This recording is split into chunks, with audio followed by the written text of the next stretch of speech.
Welcome back mga kamaster, and for today's video ay magkupit naman tayo ngayon ng low drop fade. So gumamit tayo dyan ng guard number 3 na naka-close lever, and ang sunod natin is nag-comb over tayo dito. Kailangan natin hindi mapanipis yung itaas niyan at medyo may kapal yung gilid. Next, guard number 2 naman na naka-close lever. So i-maintain lang natin yung baba niya at huwag tayong masyadong humagod ng pataas. Pagkatapos niyan ay mag-open lever naman tayo dito gamit ang aking KMA. So mababa lang din, so huwag nating ubusin yung buhok dito sa may bandang temple area. I-maintain natin yung kapal niyan. Next naman, open lever na naka-guard 1. Alam ko karamihan dyan hirap sa ganitong gupit, kaya napaka-importanting may sarili kang pattern. Gamit naman tayo ngayon ng 0.5 guard na naka-close lever. Sobrahin lang natin dito yung linya. I-relax mo yung mata mo at i-focus mo doon sa pinagbe-blendan mo para hindi ka magkamali. Gamit naman tayo ng 1.5 guard at pinahan lang natin yung bandang dulo doon sa itaas ng dahan-dahan. Using my number 1 guard, so i-blend na natin ang dito at alisin na natin yung mga dark spot ng pakonti-konti. Isa ka ng class S pag nagawa mo na yung mga ganitong blending. Kaya eye on the ball. Okay, buuhin na natin yung pinaka-guideline ngayon at tinisin na natin ng maigi bago natin burahin yung pinaka-guhit ng guideline. Kapag gugupit ka ng ganito, wag kang magmamadali. Burahin na natin ngayon yung pinaka-guideline at i-maximize na natin yung blending niya. Laruin lang natin yung lever ng clipper na naka-halfway,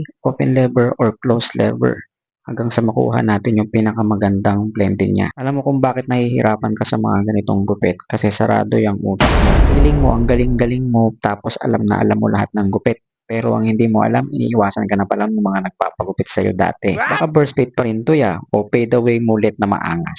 O siya, sige, hayaan mo na. Mag-ipit-ipit, ganto lang yan. Nowadays, iba na talaga yung mga nagpapagupit at mas prefer na nila yung mga nagugupit na nasa pattern o may talagang may sectioning style na ginagawa. Kaya tayong mga barber and hairdresser, kung passion naman talaga natin yung ginagawa natin, is pag-igihan na lang natin at ayusin natin para maibigay natin yung magandang servisyos. At hindi ko rin dito ibig sabihin na bagalan mo yung paggugupit mo. So nasa sayo na yan kung susunod ka sa mga bagong era ngayon at generation. Pero mas maganda pa rin yung nakakasabay ka kung ano yung lumalabas na trending. Okay, balik tayo sa tutorial natin dito. So yung way ng paggugupit natin dito is naka-point cut. Yan, nilagyan na natin ng textured powder para mas pogi si Idol. Yun o. Ganito tayo mag-ayos. Hindi lang basta-bastang simpleng gupit at pinapaangas pa natin ng gusto.